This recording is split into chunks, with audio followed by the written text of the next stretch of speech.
Today on the AI Daily Brief, we are talking about why only AI training can save the economy.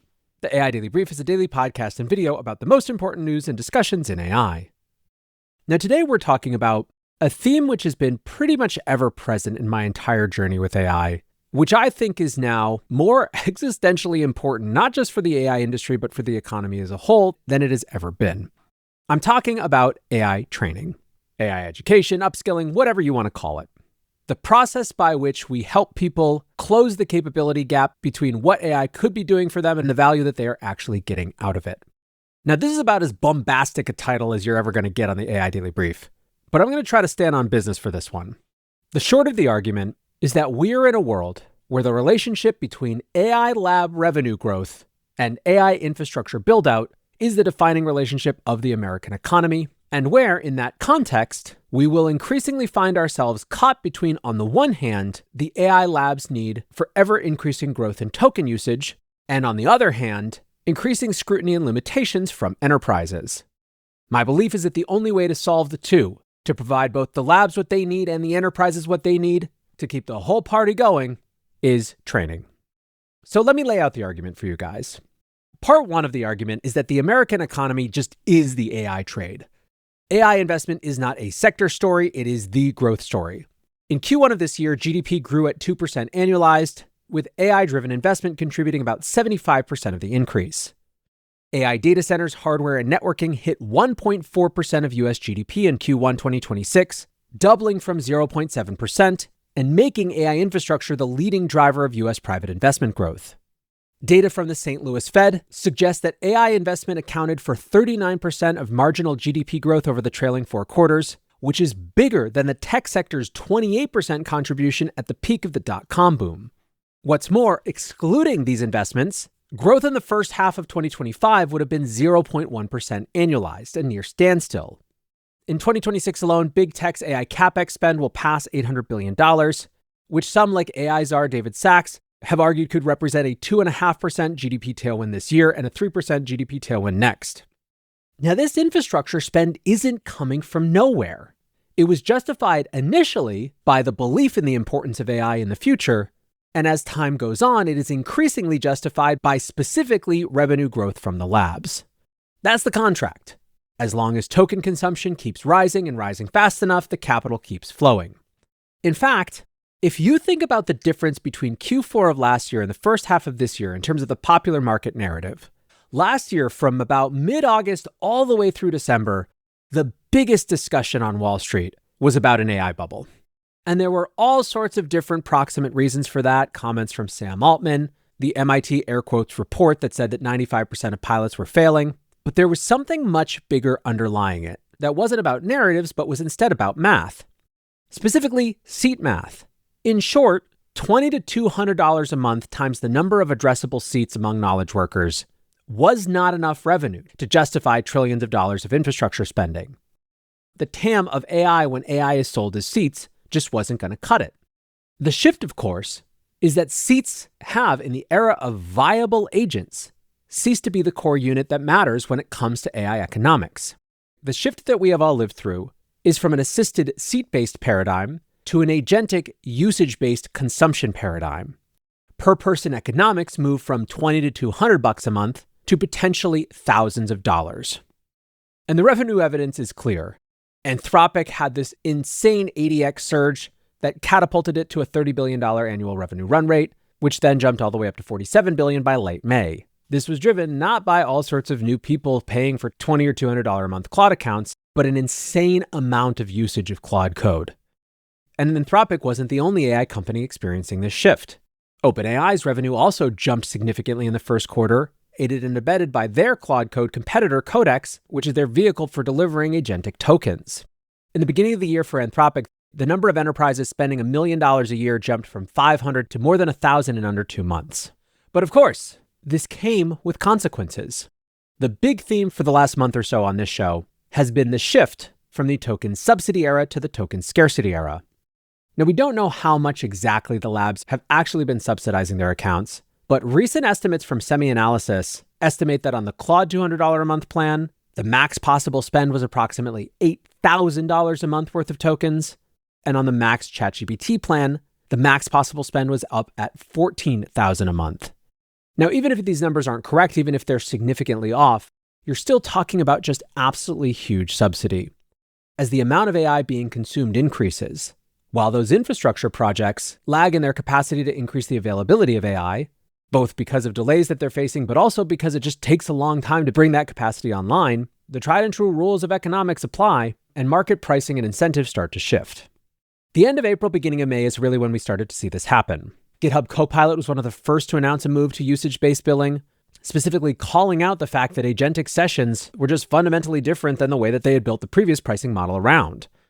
At Google I/O, they announced a whole bunch of new pricing, actually bringing down the price of some of the premium tiers, but also adding usage limits for the first time, after which you get shifted over to the API, in effect hiding a usage-based shift behind a decrease in the base plan price. One of the biggest dust-ups between developers and Anthropic happened when they started to shift all usage that happened on third-party harnesses, so basically anything outside of Claude Code or Cowork, to usage-based billing as well. And very quickly, the consequences started to hit home on the enterprise side of the equation as well. We've been living through 2025 assisted AI budgets meeting 2026 agentic AI reality.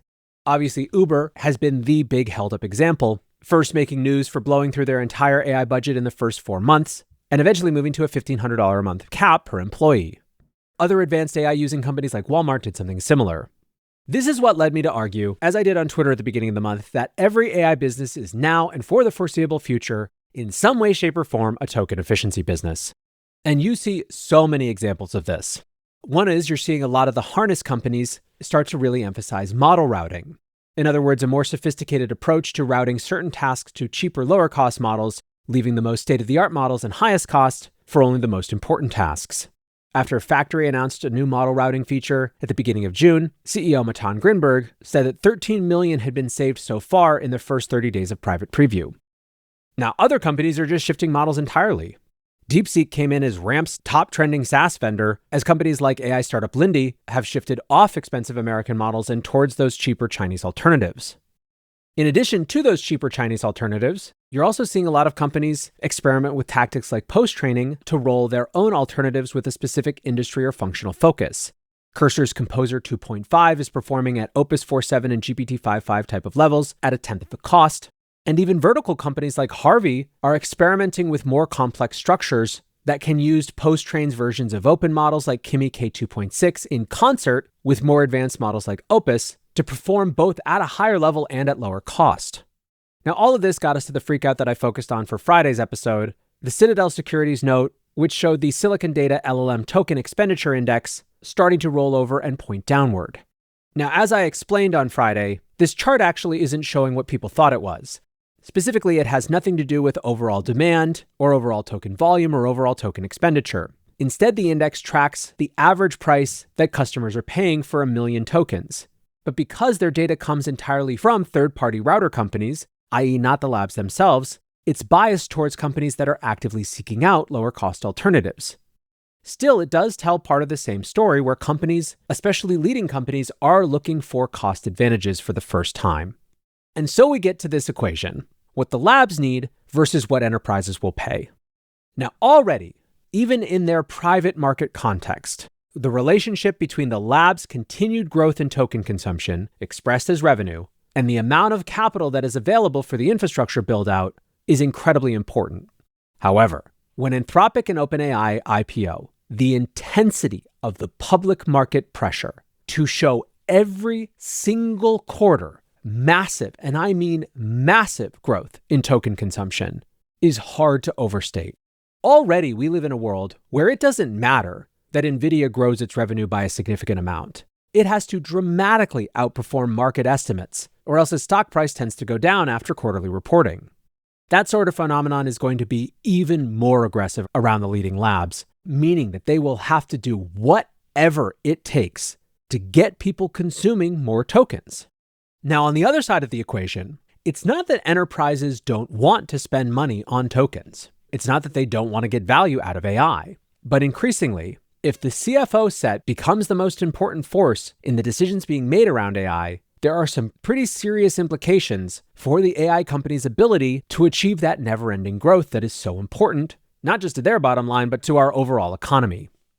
Now, already, you've seen the labs acknowledge that their initial ideas that agents were just going to show up and all of a sudden take over a huge portion of knowledge work have kind of slammed up against the reality of human institutional inertia.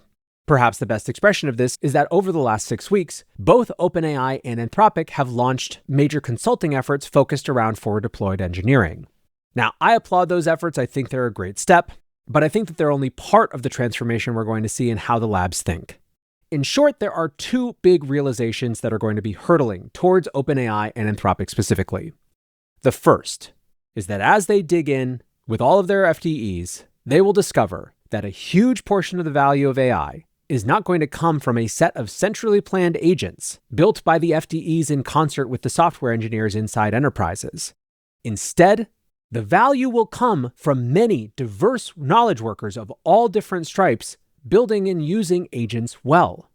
There is a bottoms-up agent experimentation that is going to absolutely be required for companies to get the most value out of AI, and that's not going to come from FDE efforts alone.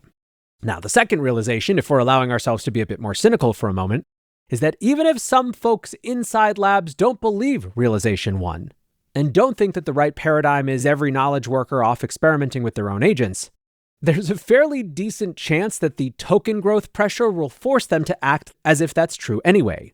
In other words, they'll figure out that they won't be able to hit quarterly token growth with a strategy that only gives leverage to a select few, and that demand expansion will require everyone building and using agents.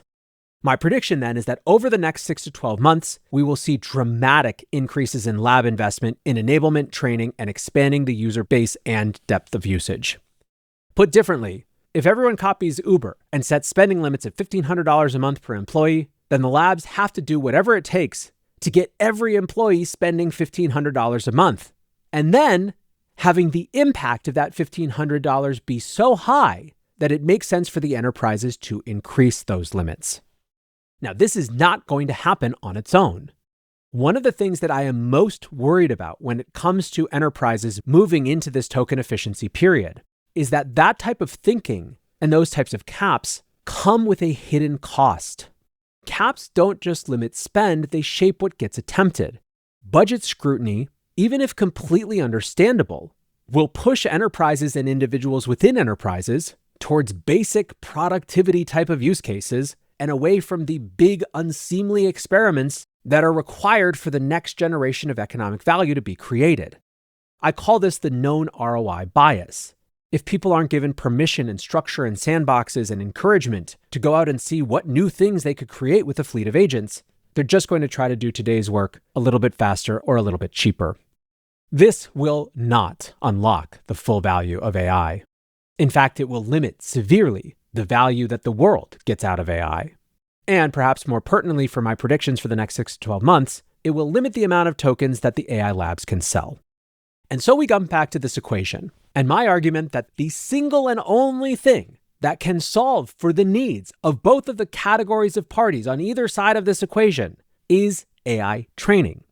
Resources at mass scale and high quality to move people from assisted to agentic AI and to help them learn to use agentic AI to uncover the next generation of use cases that unlock value that make the input costs seem negligible. Unfortunately, the state of AI education is abysmal. It is actually just an insane market failure how little high-quality AI training and education has come about in the last few years. An EY AI survey from this year found that only 28% of organizations have managed to empower AI employees to utilize AI to actually change any sort of business processes.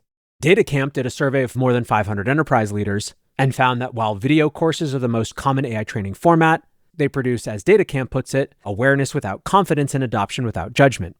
The World Economic Forum notes that the half-life of skills is at a critical point, meaning that when it comes to AI education, content decays before a course catalog can even ship.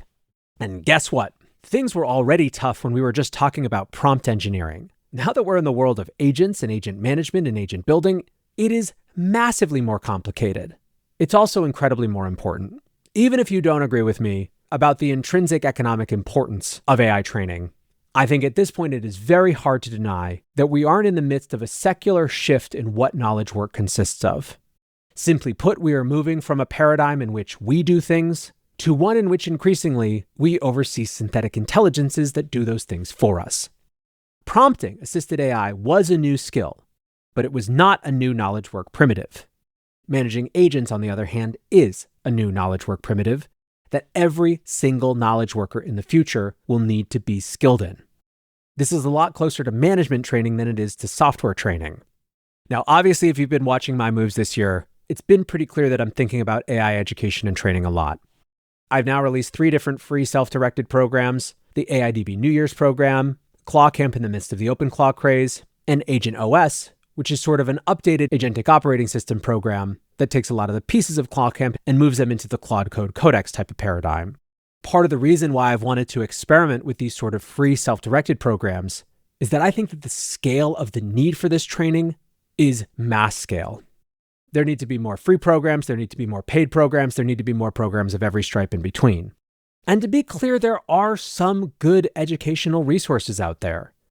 AI entrepreneur and educator Riley Brown is constantly pumping out really, really great how-to videos. I often recommend his video about learning 95% of Codex in just half an hour as a great place for people to start with that tool. And you do have some companies like AIDB sponsor Section who are doing their damnedest to try to close the capability gap. But it's just not enough, and we're going to need more.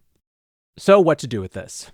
Well, for my part, you'll be hearing a lot more about some new initiatives coming soon, particularly with Superintelligent, where we're going to be in some ways returning to our roots quite soon. And more broadly, this is just a drum that I'm going to be beating a lot more. I think everyone has a role to play in this, but I think the most critical role, as you can probably tell, is going to have to come from the labs themselves. So Anthropic, OpenAI leaders, if you are listening to this, whether it's now or 3 months from now or 6 months from now, I can almost guarantee these are conversations you're going to be having. If you want some ideas for what you can do with this and how you can, in the process, not only help your companies, but yes, save the entire American economy, well, you know how to reach out. For everyone else, keep being the shining examples that you guys are for the communities that you're a part of. People's sense of the possible is shaped by what's around them. And AIDB listeners, I have found over and over again, are the portion of the population who are helping everyone else see how powerful and exciting and dynamic and good AI can be. So keep it up, and I'm here to help.